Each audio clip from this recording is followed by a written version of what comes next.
I'm Nikki Kandawikira, and I'm the Director of Programmes at Equality Now.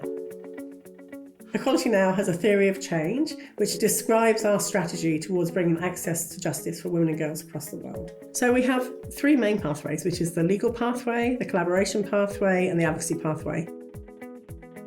The legal pathway looks at things like understanding the law, analysing the law from a gender perspective. It might mean strategic litigation. It might mean holding governments to account to international law that they've already signed up to. It may be around doing legal advocacy through training judges and lawyers to bring around feminist jurisprudence. We work with local organisations. They're our constituency, if you like, or our partners. And we work with them to create awareness in countries or to actually do the advocacy on the ground in countries to hold their governments to account. On top of those two things, we then have to work on advocacy. How do we get the messages across? How do we bring the legal change we want to bring about and the collaborators together around shared messaging, joint messaging? Do we need to use the media? Do we need to use survivor voices? Do we do a big convening, bringing people together to have a conversation, to move the dialogue along? How do we advocate for change?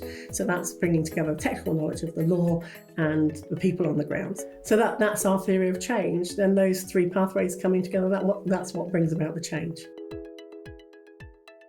We reflect on our theory of change on a regular basis and make sure that we're testing it and testing our assumptions on how change happens.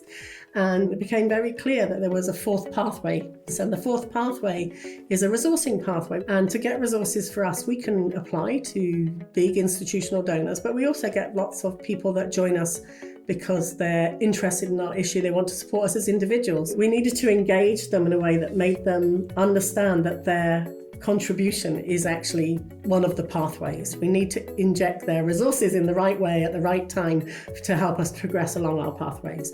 And the other reason that we've included a resourcing pathway is we're really aware that the women's sector is really, really under-resourced. And we need to lend our voice and thought leadership to encouraging people to actually capitalise the sector. So we recognise this is part of the theory of change. You need four pathways. You need legal, you need collaboration, you need advocacy and messaging, and you need resourcing to do it. Ultimately, women and girls are free to enjoy their rights. They're free to be equal and they're free to participate in this world.